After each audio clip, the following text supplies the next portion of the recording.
തിന്മയ്ക്ക് മേൽ നന്മ നേടുന്ന വിജയത്തിന്റെ കഥയുമായാണ് ഓരോ ഹോളിയും കടന്നു വരുന്നത്. എന്നാൽ ആ ചായങ്ങൾക്കിടയിൽ ഒളിഞ്ഞിരിക്കുന്ന മനോഹരമായ ഒരു പ്രണയ കഥയുണ്ട്. രാധാകൃഷ്ണന്മാരുടെ പവിത്രമായ അനുരാഗത്തിന്റെ കഥ നമുക്കറിയാം. ഹോളി എന്ന പേര് വന്നത് ഹോളിക എന്ന വാക്കിൽ നിന്നാണ്. അസുര രാജാവായ ഹിരണ്യകശിപു തന്റെ വിഷ്ണു ഭക്തനായ മകൻ പ്രഹ്ലാദനെ വധിക്കാൻ നടത്തിയ ഗൂഢാലോചനയുടെ കഥയാണത്. തീയിൽ വെന്തു പോകാത്ത വരം ലഭിച്ച ഹോളിക പ്രഹ്ലാദനെ മടിയിലിരുത്തി അഗ്നിയിൽ ഇരുന്നു. എന്നാൽ ഭഗവാന്റെ കാരുണ്യത്താൽ പ്രഹ്ലാദൻ രക്ഷപ്പെടുകയും ദുഷ്ടയായ ഹോളിക വെണ്ണീറാവുകയും ചെയ്തു. ഈ വിജയത്തിന്റെ സ്മരണാർത്ഥമാണ് ആദ്യ ദിനം നമ്മൾ ഹോളികാ ദഹനം നടത്തുന്നത്. നമ്മുടെ ഉള്ളിലെ തിന്മയെ ദഹിപ്പിച്ച് നന്മയുടെ നിറങ്ങൾ ഏറ്റുവാങ്ങുവാനുള്ള തയ്യാറെടുപ്പാണത്.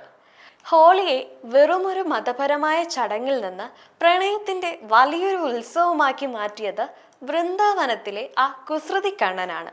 കറുത്ത നിറമുള്ള തനിക്ക് രാധയെ പോലെ വെളുത്ത നിറം ലഭിക്കാത്തതിൽ പരിഭവിച്ച കണ്ണനോട് അമ്മ യശോദ പറഞ്ഞു, നീ നിനക്കിഷ്ടമുള്ള ചായം രാധയുടെ മുഖത്ത് പൂശുക എന്ന്. അങ്ങനെ കാളിന്തി തടത്തിൽ വെച്ച് രാധയുടെ ഗോപികമാരുടെയും മേൽ കണ്ണൻ നിറങ്ങൾ വാരി വിതറി.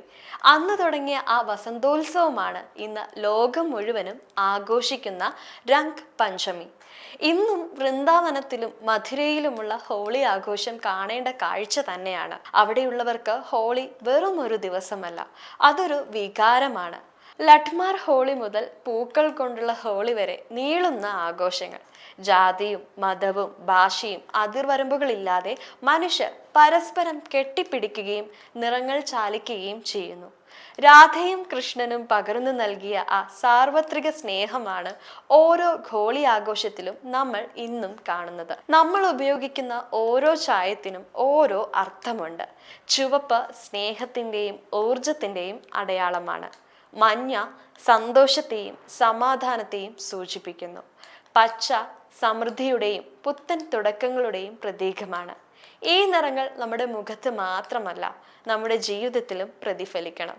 പഴയ വിദ്വേഷങ്ങളും പിണക്കങ്ങളും മറന്ന് പുതിയൊരു ജീവിതത്തിലേക്ക് ചുവടുവെക്കുവാൻ ഈ വസന്തം നമ്മെ ഓർമ്മിപ്പിക്കുന്നു. ഈ ആഘോഷം ഇവിടെ അവസാനിക്കുന്നില്ല. നമ്മുടെ ജീവിതത്തിലെ കറുപ്പും വെളുപ്പും കലർന്ന വിരസതയിലേക്ക് രാധാകൃഷ്ണന്മാരുടെ ഈ ദിവ്യ പ്രണയത്തിന്റെ നിറങ്ങൾ എന്നും കൂട്ടുണ്ടാവട്ടെ. പരസ്പരം സ്നേഹിച്ചും ബഹുമാനിച്ചും നമുക്ക് ഈ ലോകത്തെ കൂടുതൽ മനോഹരമാക്കാം. ഒരിക്കൽ കൂടി എല്ലാവർക്കും വർണ്ണാഭമായ ഹോളി ആശംസകൾ നേരുന്നു.